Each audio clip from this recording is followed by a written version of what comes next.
I will remember you.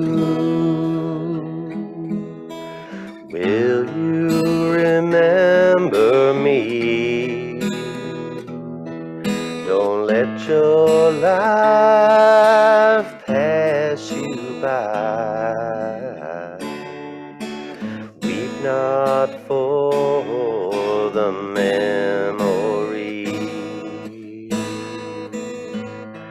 I'm so tired, I can't sleep, standing on the edge of something much too deep.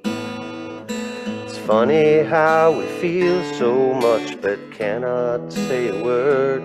We are screaming inside, oh, but we can't be heard. I will remember you.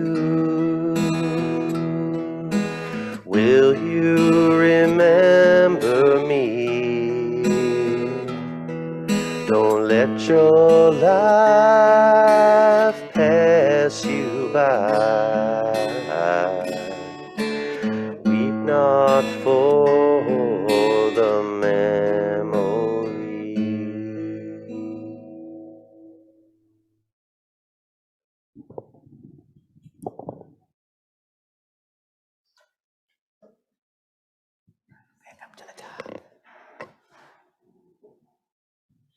Thank you, Kevin.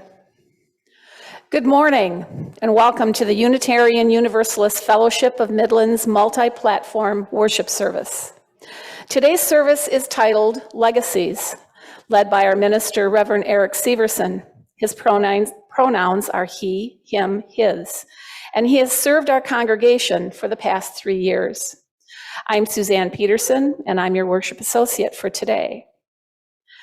Now, respecting one another's personal space, we invite you to briefly say good morning to a few people you don't know or don't often see. If you would like to wave hello to the folks on Zoom, please come to, where's the camera? That camera right there. Okay.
Good morning, everyone. I'd like to invite Dot Hornsby forward to light our chalice today. And I invite you all to read the words printed in your order of service and on your screen by the Reverend Kimberly Ann Tomzak Carlson. We are a people of memory. As inheritors of our ancestors' legacy, we hold their stories tenderly, gleaning wisdom from diverse journeys, united in hope for the future. Guide us to trust in love as we kindle this flame together. Thank you, Don. And now is our time for all ages, which will be our March of the Goblins, accompanied by Kevin King singing Monster Mash.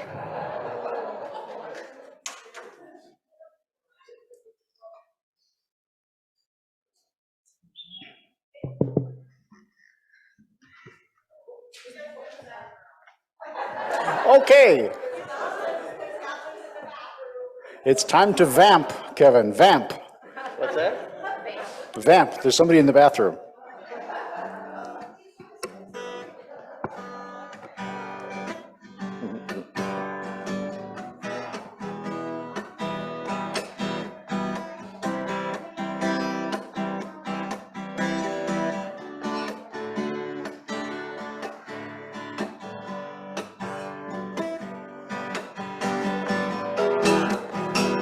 Feel free to get up and dance if you like.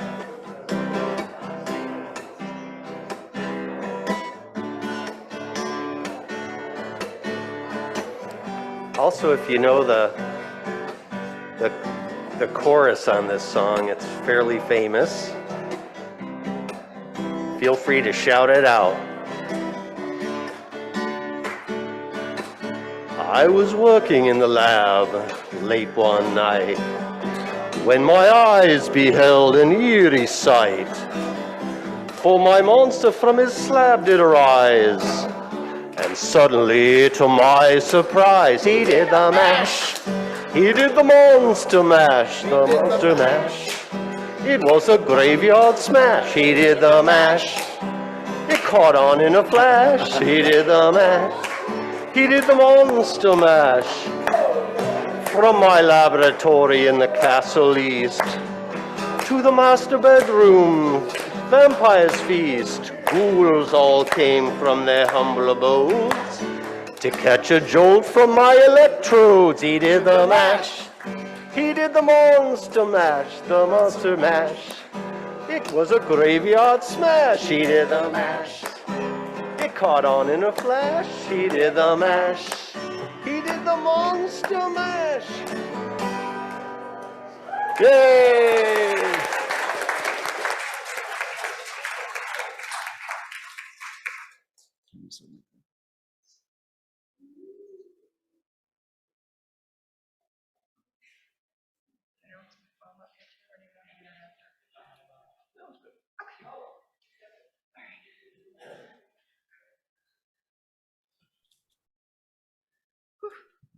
While everyone's getting up here, we just want to announce that, yeah, we're all dressed up for Halloween, and we're going to be having a trunk or treat later today from 12 to 2.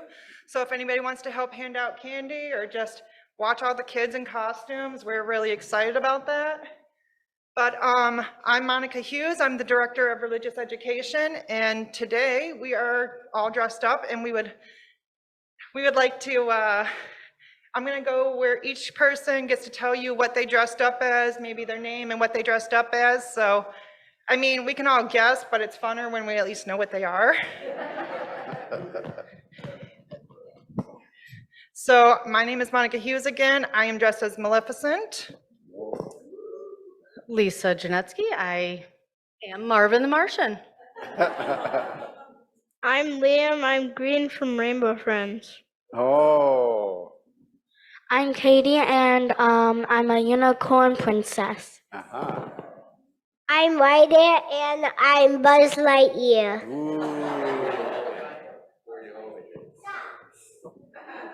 Hi, I'm Nolan Katakasanis, and I'm dressed as the Halo Chief. Oh. Hi, I'm Carmen. I'm dressed as a NASCAR flagger person thing. Uh-huh. Hi, I'm Alex, and I'm dressed as a 40s movie star. Uh-huh. I am a preschool teacher who missed the memo. I'm Carol, and I'm a large pumpkin. Are you Maple? Oh, it says Minnie Mouse. My name is Patricia Callahan, and this is a dress from Panama. So thank you for sharing this time with us. We are obviously really excited about Halloween, and we're gonna walk ourselves out. Great. Is there a song? Thank you all. Ready?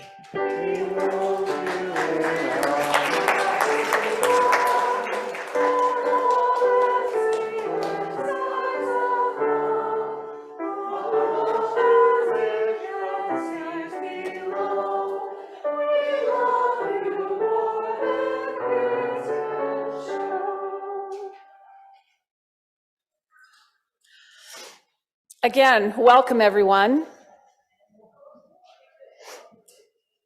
Whether you ambled in, walked in briskly, wheeled in, or signed in online, we appreciate you spending some of your Sunday morning with us. Unitarian Universalism is a welcoming and inclusive religion. It encourages us to keep open hearts and minds because our own experience, conscience, and reason are the final authorities in religion. It affirms the inherent worth and dignity of every person, and that we are all connected to each other and the earth. We extend a special welcome to any visitors today. If you have any questions, please let us know. We invite you to sign our guest book before you leave so that we may stay connected. For those joining online, please type into the chat box who you are and who you have brought with you today. We will be recording this service, but personal sharing will be edited out. For those here in person, please silence your phones. Masks are optional, but are required if you would like to join in singing. If you would like to become a member of the fellowship, please contact Reverend Eric, our office administrator, Wendy Altmeyer, or let us know of your interest in person in the chat box or on the visitor sign-in sheet. We do have a few announcements today. As you heard, our trunk or treat will begin today at noon in the back of the parking lot. Please watch for kids as you leave today. The program council will meet at 2 p.m. in the McPeak room. If you brought a jack-o'-lantern this morning, please remember to take it home after the service for Halloween. And finally, next week ends daylight savings time, so please remember to change your clocks. Please see your Candle Flame newsletter, the UUFOM News Facebook group, or uufom.org for all the latest news, upcoming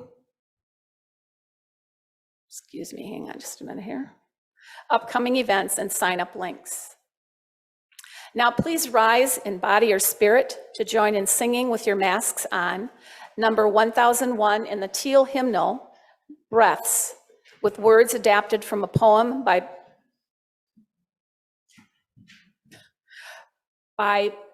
Barago Diop and music by Issei M. Barnwell, led today by Reverend Eric and Ellen Severson and Sarah Nuss Warren. Please rise in body or spirit.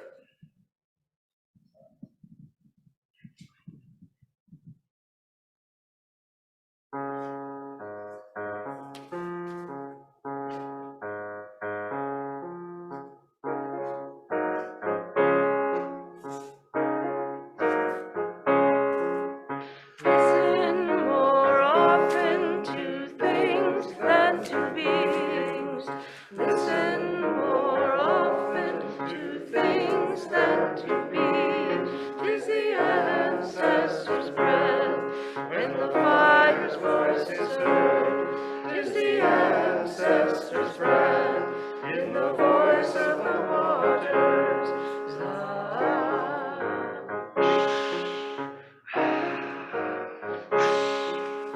Those who have died have never, never left. The dead are not under the earth. They are in the rustling trees. They are in the groaning woods.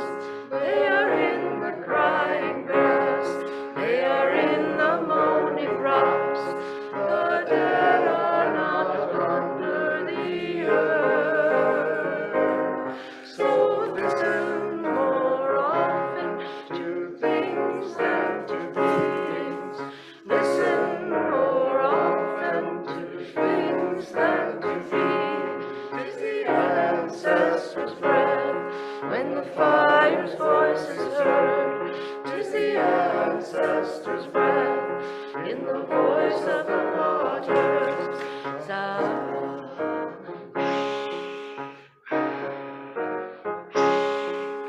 Those who have died have never, never left. The dead have a pact with the living. They are in the woman's breast.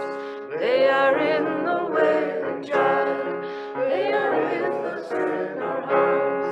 They are with us in this crowd. The dead have a pact with the living. So listen more often to things than to beings. Listen more often to things than to beings.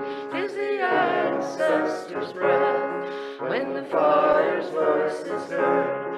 'Tis the ancestors' breath in the voice of the waters.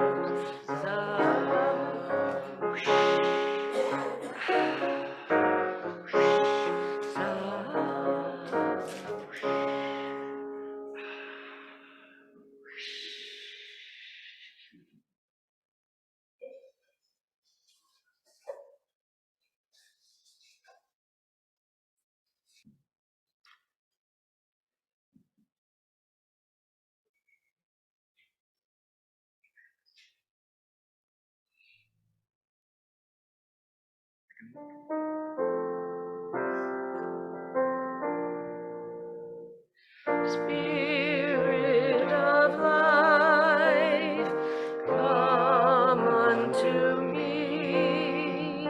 Sing in my heart all the stirrings of compassion. Blow in the wind, rise in the sea, move in the hand, giving life the shape of justice. Root only grows, wings set me free. Spirit of life, come to me, come to me.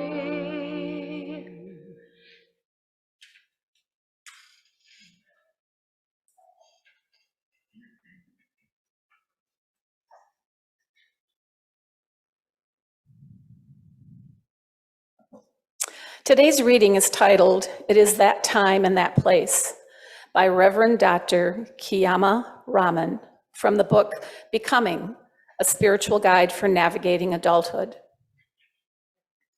Now is the time to call on the memories of the ancestors who thought they could not walk another step forward toward freedom, and yet they did.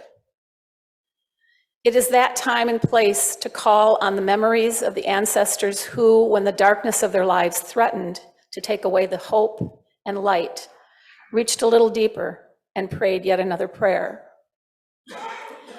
It is that time and place to remember those who came through the long night to witness another sunrise.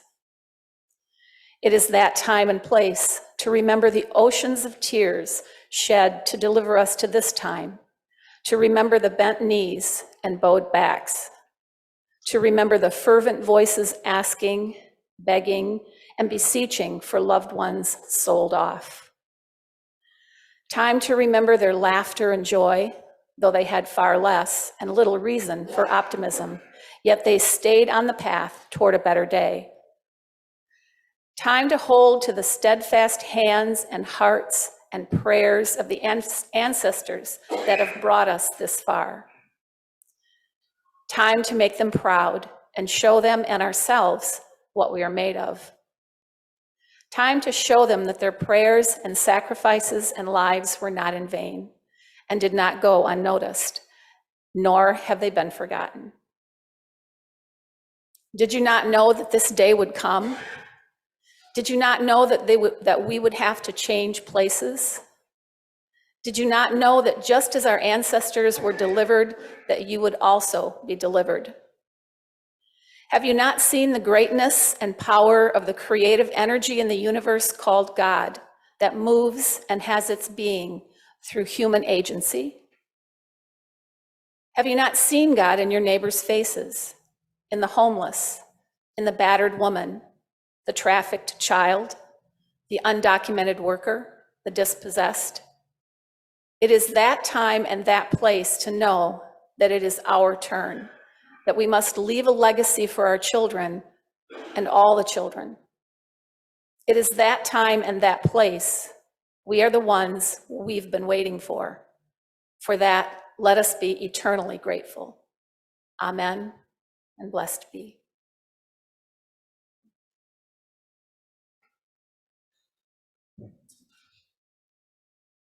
Thank you, Suzanne.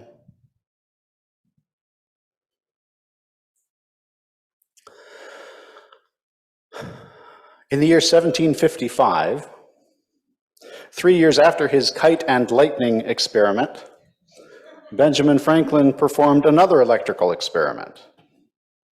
He lowered a cork ball from a silk thread through an opening in an electrically charged metal can. In his words, the cork was not attracted to the inside of the can as it would have been to the outside.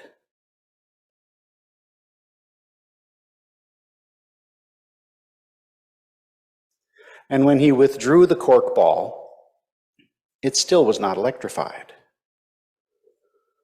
Franklin had invented an early version of what today is called a Faraday cage, named for Michael Faraday's later examples. How many of you know what a Faraday cage is?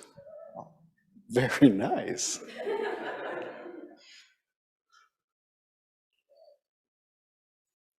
This past week, you may be saying, Eric, what does that have to do with anything?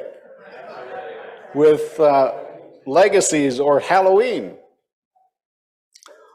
So this past week, one of our resident technical experts, Simon Cook, described in a new way one of the many interesting legacies our fellowship's past leaders bequeathed to us. It turns out the company that constructed the original building, now the religious education wing, unknowingly but effectively built something very much like a Faraday cage. This became a problem as communication technology evolved, so that when someone is trying to send or receive, for example, a Wi-Fi signal, it's not getting there. We've actually known for some time that a Wi-Fi signal from this side of the wall barely gets to the upper rooms and doesn't get it all to the downstairs rooms. Gladly, Simon has discovered or rediscovered a solution involving the telephone lines that run into the RE wing. And so we hope to get that issue resolved in the near future. Thank you to Simon. Yay. So this is just one example of an unintended legacy in our fellowship's history. Let me come at this from another way. In this time of year, the pagan holiday of Samhain, which many refer to as Halloween, came into being among ancient Gaelic and other earth-centered traditions, particularly in the Northern Hemisphere. Samhain marked the end of the harvest season and the beginning of winter, or the darker half of the year. It later came to be considered a liminal time, when the boundary between this world and the other world thinned, allowing spirits to move more easily into our world. Centuries later, in the 9th century of the Common Era, the Western Church, in its drive to co-opt pagan festivals and holidays, created All Saints' Day, a time to honor all whom the Church has named as saints, followed by All Souls' Day, for all the rest of the departed faithful. Altogether, these holidays are meant in part to be times of reflection and reverence for those who have joined the ancestors. So today we reflect on the legacies those ancestors left for us, and to consider the legacies we will leave for those to come. I'll warn you now, it'll be an interactive service. Yay! I found this description of the word legacy at an interesting website I'd never seen before called disinherited.com. Here's what it said. The definition of legacy is something that is passed on. But legacy can take many forms. A legacy may be of one's faith, ethics, and core values. A legacy may be monetary or of your estate or assets. A legacy may come from one's character, reputation, and the life you lead, setting an example for others and to guide their futures. So starting with this understanding, I'd like to begin a two-part conversation, a community-building conversation with these questions. First, who in your life, one or two or three people, left a legacy for you that you appreciate? We'll focus on the positive legacies today. And what are some of those things you cherish or hold on to because their life's path crossed yours? Now, you know how these open mic things go. Some people, the same people, tend to speak more than others. So I will hold the mic. And I want us to be mindful of remaining open to voices we don't usually hear. So as I come around, please say your name, who in your life left a legacy that you appreciate, and how you would describe that legacy. What do you hold on to? So the floor is open.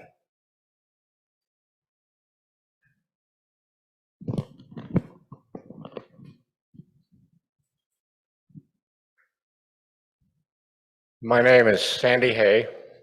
I'm the sexton here. My legacy goes to my grandmother on my mother's side. At the age of 5, in a one-room Seventh-day Adventist church, my grandmother coerced me into singing my very first church solo. It was this little light of mine. I had a cardboard candle, and when it came to the hide it under a bushel, no.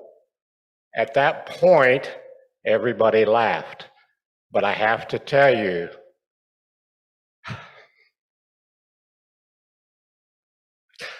that was the beginning of my musical career.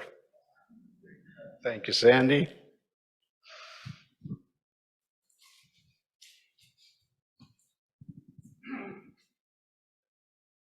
My maternal grandmother, Linda, chose to leave a bad situation in 1931 and moved to Detroit, created a new life for herself.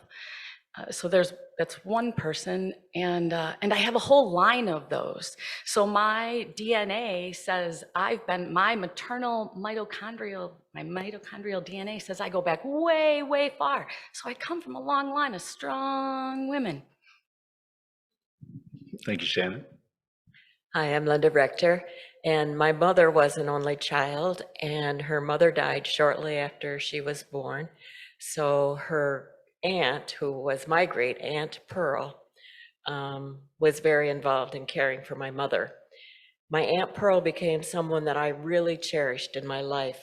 She was married to a man who was a senior manager for the Ford plant for General Motors, and she had money as a result of that when he died.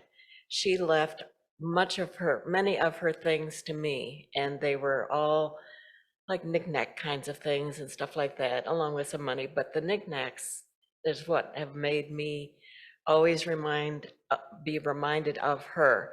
I still have many of those things that I really cherish that I took with me to Colonial Villa. Thanks, Linda. Good morning. I'm Laura Wagner, and the legacy that I received is from my father. He was more Unitarian than he realized in believing in the inherent worth and dignity of every human being. And my whole life, I was raised as what is termed now an anti-racist, and I am so, so grateful for that. And last week, I wasn't here because I was attending a celebration of one of the legacies he helped create, which was a nonprofit housing department or units in my hometown in New Jersey, and he is well remembered by the people who are still involved with that. And I'm just so grateful that I was raised in a non-racist, non-biased way. Thanks, Laura.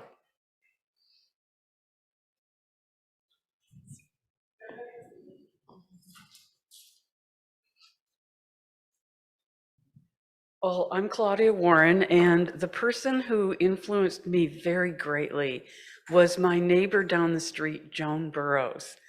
And her house was the opposite of the house that I was raised in. Her house was messy, and there were books all over the place, and they listened to jazz music, and she laughed all the time, and they subscribed to all kinds of magazines, Jet, Billboard, Jazz Age, Ebony, and The New Yorker, and I just loved going to their very happy, vibrant home that was full of, activity and love. It was a great place. Oh, and one more thing, I can always remember her coming downstairs to hang out with us girls while we were dancing in the basement. And she would come down the stairs and do the twist with us. And I always think of her doing the twist in 1960 and how joyful that was. Yeah. Thank you.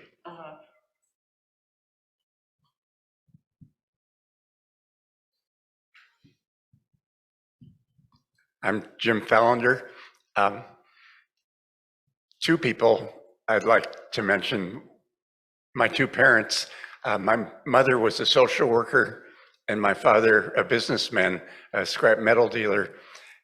And the idea that people with very different kinds of backgrounds could work together with each other, I think was an important legacy that we all can learn from.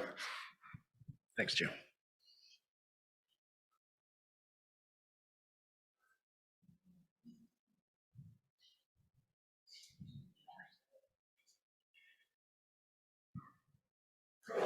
Lisa Janetsky. I guess I can honor all three of my parents.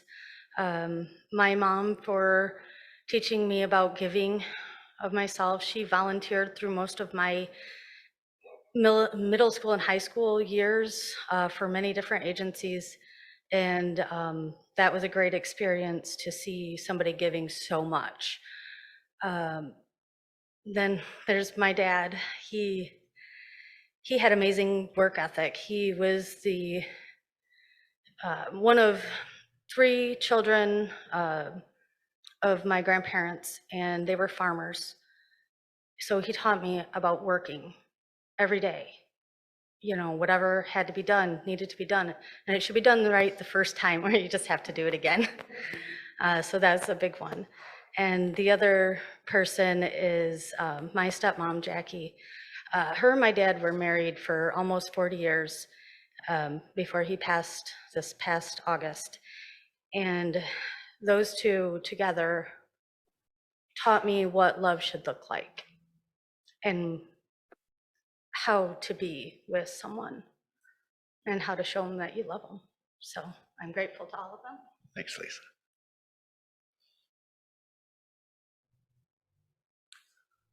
Those of you who know me as Carlotta Sklodowska perhaps also know that I was born with the name Charles Towsley, and I honor my father, who I only after some years after it happened is known in this town for writing a letter to the editor of the Midland Daily News denouncing the John Birch Society.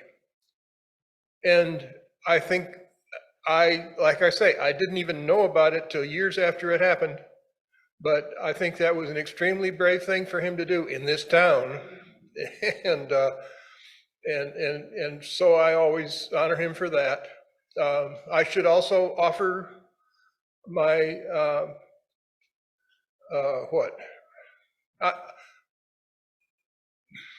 I need to honor Maria Sklodowska, who you probably know by the name, her married name, Marie Curie.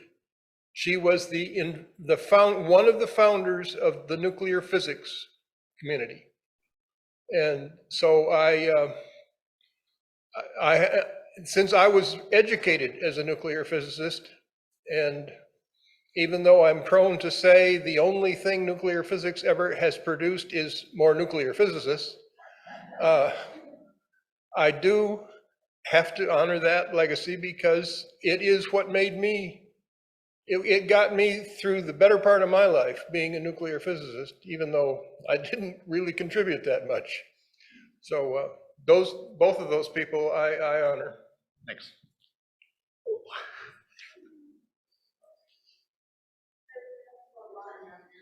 Oops. Somebody online? Go ahead. I'd like to, this is Kathy, I'd like to honor my parents, my mom and dad, who left me the importance of being passionate, curious, and engaged. And then also I'd like to add Matt, my former important person in my life, who his uniqueness and his ability to be truly in the presence of that very moment. So those are the really three people. Thank you, Kathy. In the interest of time, oops. We have one in the chat if we have time. Okay, great, go ahead. Paula Bauer, today my dad would have been 82. It has been 2 years since his death, and my sister and I are still going through old photos and items, both of his and my grandparents. The time my sister and I are spending together has really brought us closer together. As kids, one of our favorite times was when Dad would put on a slideshow. Now the slides are in my home, and I look forward to sharing the slideshow event with my family. Thank you, Paula. Thank you all so much for sharing.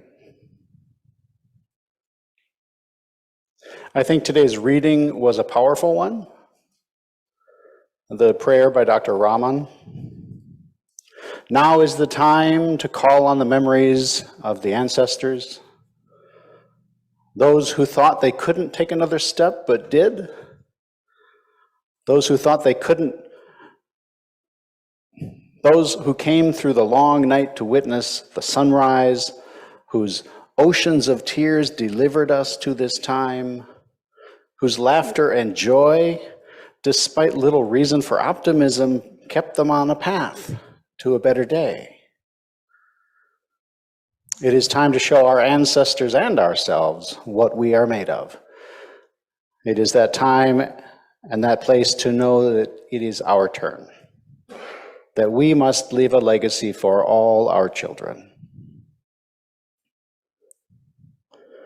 In another piece of writing, John Green's novel, The Fault of Our Stars, the 17-year-old character Augustus writes, almost everyone is obsessed with leaving a mark upon the world, bequeathing a legacy, outlasting death.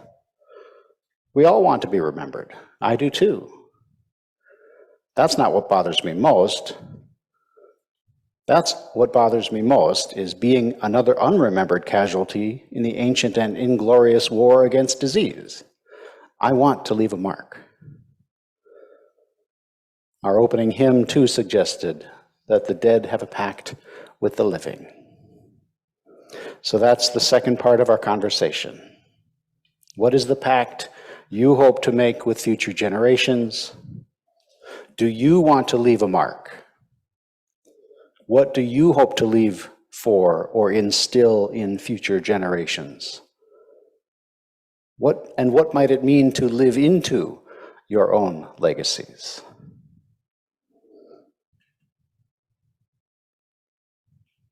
I'm pretty sure we have or have had at least one covenant group exploring these kinds of questions.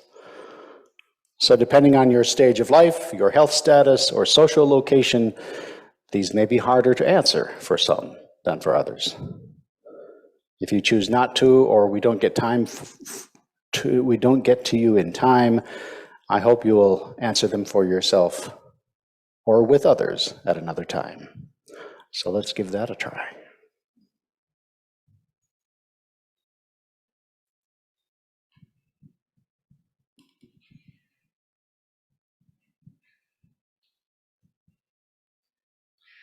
One of the things I'm proudest of is my time as president of Pennsylvania Now, when one of my board members was someone who had escaped from a very abusive marriage and took that experience, and I was able to help her move from sharing that experience with others to a state law banning marital rape.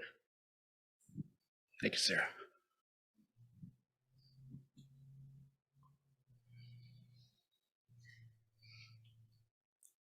Eric, is it okay if I? Go ahead. Okay. In my former church, I was on the mission committee.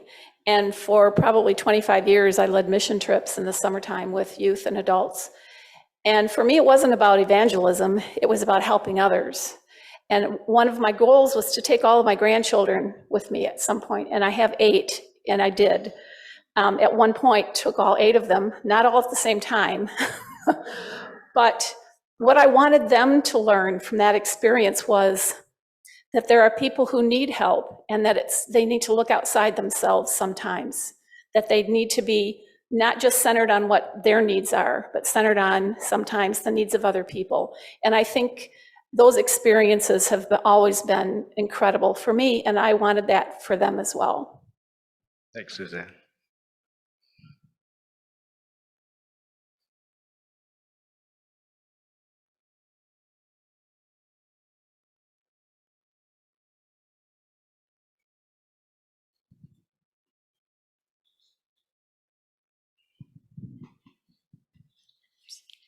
Kathy Kinkema. This echoes a little bit about what Suzanne just was talking about. I've worked with young people my entire career, and one of the biggest parts was it was an education, but I always felt like it was more important to get them exposed to the outside world.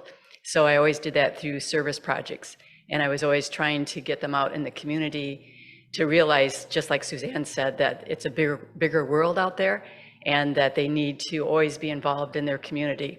So that's something I hope that, and it's encouraging right now because I see them now as adults involved in their community. And so I just feel like that's one of the best gifts we can give to young people, is get them involved in our world. Thanks, Kathy.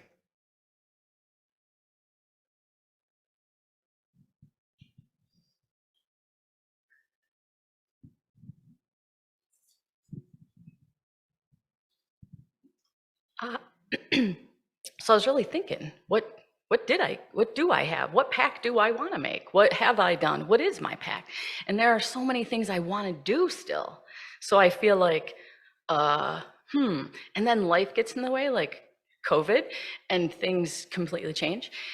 So setting those aside, I vote. I vote religiously. I don't do it as well as I could do, but I'm always there, and that's one thing, that and like labor that was passed down through me that I continue to pass down to my kids. Thanks. Thanks, Shannon. Other thoughts? Anything on Zoom?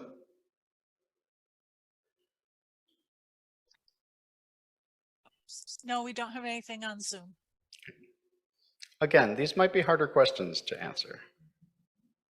So I invite you to give them some thought and to answer them for yourself. and if possible, with someone else. I also invite everyone in the congregation to assist in making their pact real by taking advantage of the opportunities we have in this congregation to assist with our RE program. Children are just aching for our wisdom. I say that only half facetiously.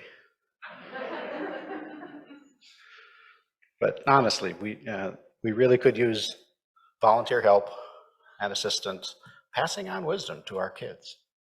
So thank you once again to everyone for sharing.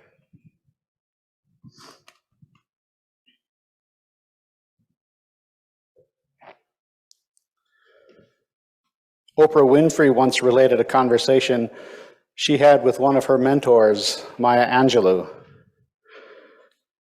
in which Angelou said, "You have no idea what your legacy will be, because your legacy is every life you touch." Despite our best intentions, then, to paraphrase Angelou, we may never know what our legacies will be, because they will include every person we have touched. The blessing is in that interdependent web of life, and in the fact that we have received this highly unlikely and miraculous opportunity to touch one another's lives before we too join the ancestors.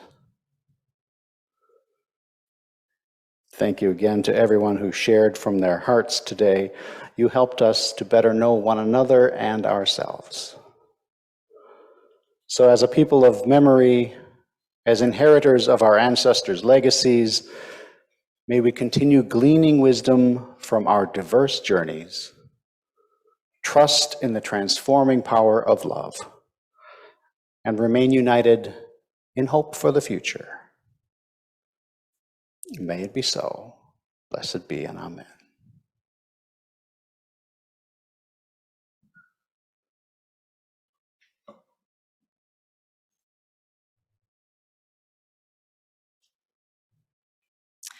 In accordance with our values and the stirrings of our hearts, we now invite you to support our fellowship's mission with your donations. The ushers will pass the plates among you. If you wish to pay toward your pledge with cash or check, envelopes are available at the back. We appreciate and accept your donations gratefully. Thank you again. Today's offertory music is a piano reprise of Breaths, played by Sarah Nusswarren.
Please rise in body and spirit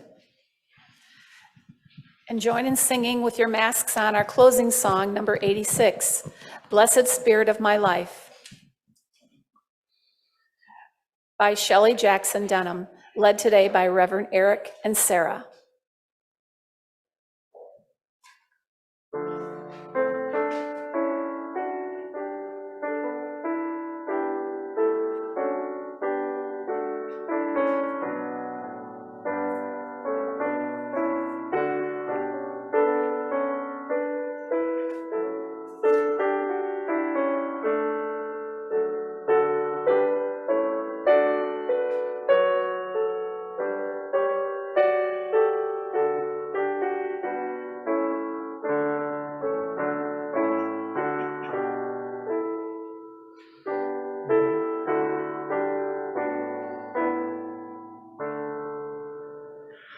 Blessed Spirit of my life, give me strength through stress and strife.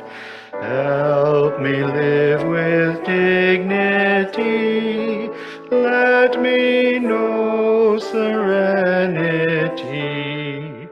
Fill me with a vision. Clear my mind of fear and confusion. When my thoughts flow restlessly, let peace find a home in me. Spirit of great mystery, hear the still small voice in me.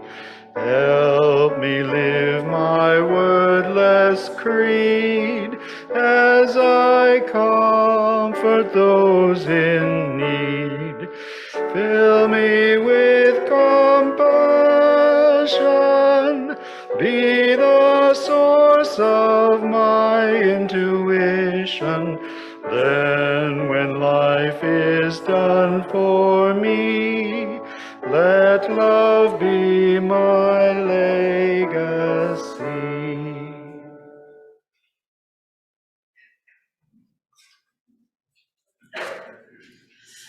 Thank you to all who made this service possible today, and thank you for joining us. If you brought a jack-o'-lantern today, be sure to collect it for Halloween at home. After our closing words, we will end our service with a postlude, a reprise of I Will Remember You, shared by Kevin King.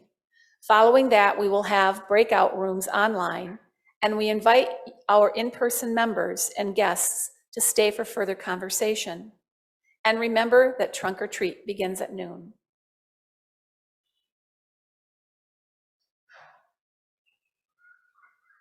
Thank you, Susan. Our closing words today are titled The Legacy of Caring by the Reverend Dr. Tandeka, a Unitarian Universalist theologian, journalist, and congregational consultant. Despair is my private pain, born from what I have failed to say, failed to do, failed to overcome. Be still, my inner self. Let me rise to you. Let me reach down into your pain and soothe you. I turn to you to renew my life. I turn to the world, the streets of the city, the worn tapestries of brokerage firms, crack dealers, private estates, personal things in the bag lady's cart, rage and pain in the faces that turn from me, afraid of their own inner worlds. This common world I love anew, as the lifeblood of generations who refuse to surrender their humanity in an inhumane world courses through my veins. From within this world, my despair is transformed to hope, and I begin anew the legacy of caring.